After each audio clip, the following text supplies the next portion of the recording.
Welcome bersama Goreja. Di sini kita akan sedikit mencari informasi atau di balik layar anak kompetitif yaitu seorang Raptor. Apakah ada info yang bisa kita ambil? Langsung saja perkenalkan diri dari seorang Raptor. Halo, nama gue Rama. Gue berasal dari Bali. Kesibukan gue sekarang sebagai barista di Fore. Siapa sih yang Asik, ada Fore? asik, fore masuk. Gue mulai kerja karena ada visi misi buat ganti device. Hmm. Nah, dari sanalah gue putusin buat rehat di tahun sekarang.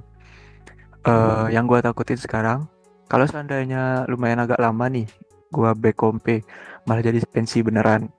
Sekarang gue mutusin buat off kompe dulu sambil nyelesain kuliah. Ya, semoga aja nantinya di saat gue balik, kawan-kawan dan PUBG masih tempat yang sama. Oke, sambil mencari informasi tentang Raptor sendiri, gue penasaran nih. Kalau langsung serius pertanyaannya kayaknya nggak mungkin. Kita kembali kepada pertanyaan yang lebih awal aja.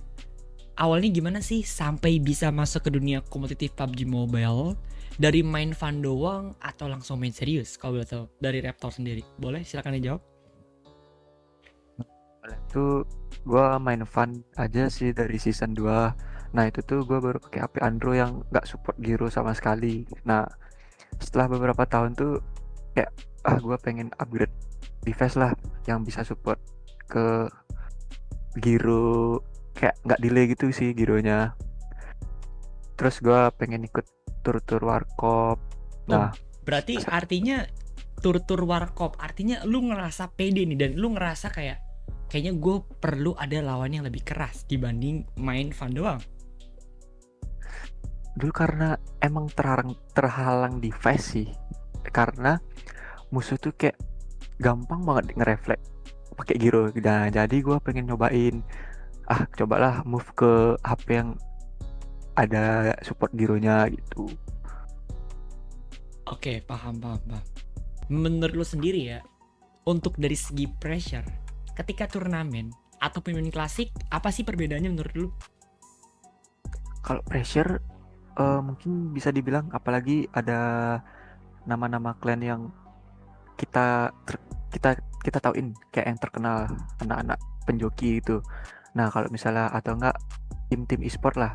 Jadi kita lebih aware. Kalau misalnya klasik tuh ya udah main fun, cuek, terobos-terobos saya. Jadi ya, eh, tingkat PD di FT sama di klasik itu beda.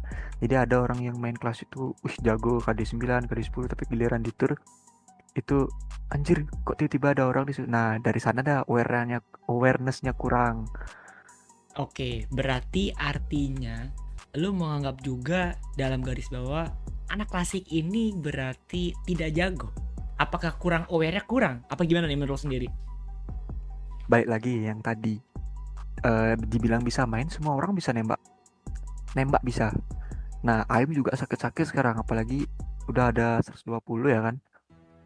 Eh Kalau dibilang FT sama tour, bisa aja orang kayak, kalau di kelas ini naik mobil berempat, set, nabrak deret rata. Nah, kalau misalnya FT ada mobil, bisa aja itu satu orang itu naik satu mobil, terus lagi satu kemana entah kemana. Nah, jadi kita kan nggak tahu.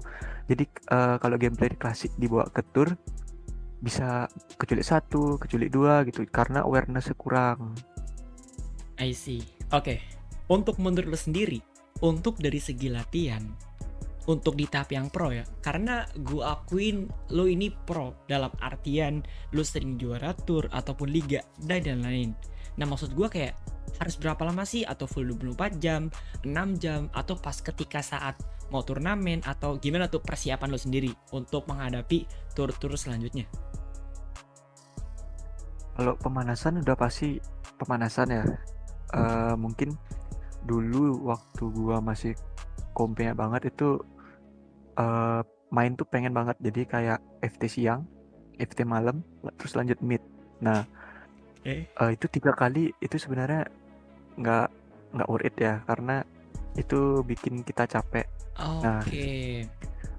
kalau orang-orang bilang tuh apa sih, bosen, bosen, jadi dia ngeliat ngeliat PUBG itu bosen. Terus sekarang gue baru tahu kalau misalnya emang lagi motor, setidaknya misalnya nih kita ada tur jam 8. Dari jam 7 lah, sejam lah. 7 tuh kalau misalnya ada free semua, mending WW. Nah, itu cari mood. Kita mungkin nge-clutch atau gimana, itu mood tuh.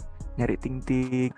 Jadi kayak pas masuk room udah tinggal, kalau sekarang ya nunggu HP dingin kita kipasin dulu. I see. Oke, berarti artinya menurut lu sendiri kalau untuk FT 3 kali dalam sehari itu kayaknya sangat tidak rekomen karena kita juga butuh kesehatan dari segi mood juga dan lain-lain gitu. Ya, betul. Oke, menurut lu sendiri untuk meta sekarang di PUBG Mobile itu lebih ke aim, strategi, rotasi, atau zona. Untuk season ini ya menurut lu sendiri gimana? Kalau dari gua itu penting semua sih ya, soalnya eh, apalagi zona. Nah, kita kan namanya juga battleground ya. Kita tuh harus eh, cari yang teratas lah. Jadi kalau misalnya dibilang dapat zona, kalau misalnya aimnya kurang, mungkin kita bisa di retake. Nah, kalau misalnya strategi lagi balik, kita mau nge-retake yang di tengah zona itu, bisa kita pakai strategi yang lain mungkin dari ciri khas tim masing-masing ya. Terus kalau aim itu mungkin bisa ke improve skill masing-masing. Eh, Mungkin ada yang emang CC-nya jago, terus emang jarak jauhnya jago, itu bisa dibagi. Oke, ketika lu lagi turnamen atau ada fase di mana lu nih kayak wah ini saatnya pembuktian. Tiba-tiba entah itu di antara temen lu atau leader lu, IGL lu, tiba-tiba ada yang miskom dan tidak sesuai dengan apa yang lu inginkan. Terus apa respon lu sendiri? Balik lagi sih, jangan ngeblim di in game, itu yang terutama. Apalagi masih perang, terus tuh masih lagi sisa sendiri atau berdua, jangan dulu sama sekali ngeblim. Mending kita diem, kalau perlu off mic dah. Nah, setelah in game, kalau mau eval, mending langsung di lobby atau enggak Discord. Oke, berarti artinya kalau untuk evaluasi itu nggak bagus ketika di in-game, harus di luar in-game. Nggak bagus. Oke, Karena balik lagi itu bikin mental orang kayak terpressure. Aduh, gua salah gitu. Jadi nggak pede dia orang main. jadi artinya dia bakal ngerasa kayak, aduh gue bakal salah nih, aduh gue kayaknya nggak bisa nih gitu ya. Ya, betul. Oke. Untuk perihal turnamen apa sih yang paling tertinggi lu gapai? Oke lah, kalau dari segi Warkop atau Liga kayaknya menurut lu biasa ya. Tapi ada nggak sih turnamen paling tinggi bagi lu sendiri?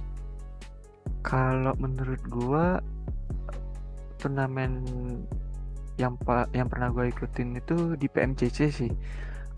Untuk offline qualifier di kampus itu gua hashtag 1. Terus itu masuk ke grand final. Nah, di grand final tuh emang belum rezeki ya.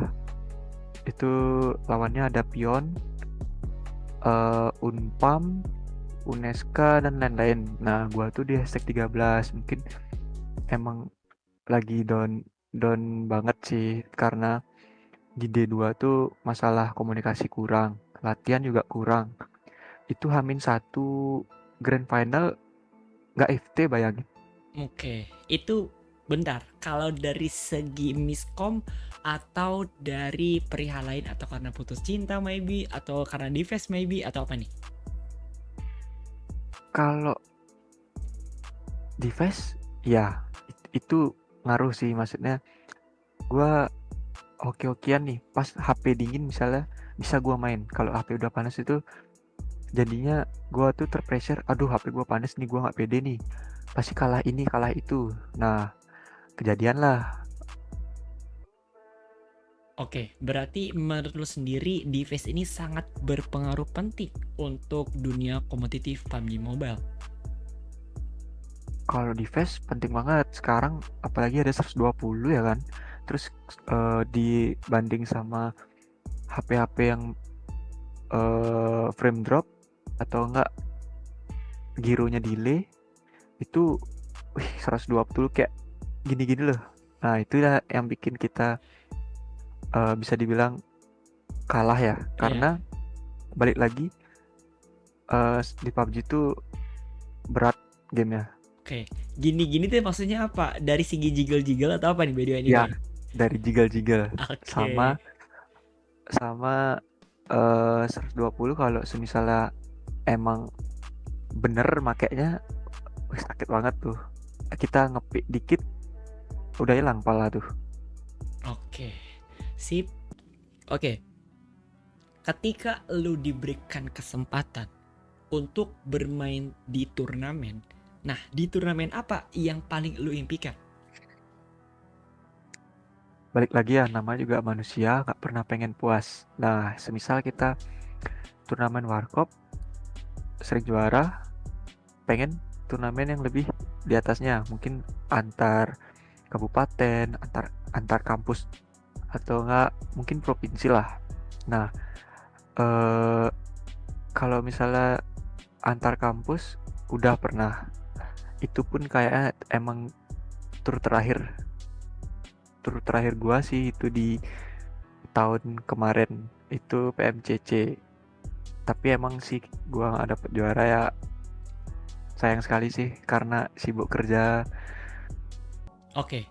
Banyak konteks sekarang orang pengen jadi pro player. Tapi menurut lu sendiri, realitanya sesulit apa sih? Entah itu drama di kehidupan nyata atau dari teman-teman yang menghilang atau apa sih menurut lu sendiri kesulitannya? Dibilang kesulitan pro player, mental sih, tekanan. Nah, apalagi orang-orang yang pengen join kompe terus dia ngerasa gue udah layak nih buat nge-build tim, tapi timnya itu isi-isinya orang-orang yang udah pernah improve dari turnamen-turnamen besar. Nah, itu bisa jadi karena mereka ngerasa udah pernah ikut turnamen, terus udah pernah di tim-tim besar, terus mereka di-build. Nah, satu orang nih bisa jadi terpressure karena wah mereka nih lebih senior, gua ngikut gini-gini, jadi dia lebih cenderung ke diem, terus no komunikasi. Oke, berarti kalau ketika satu tim tuh artinya nggak boleh banyak diem gitu, harus banyak aktif komunikasi, itu penting banget berarti ya?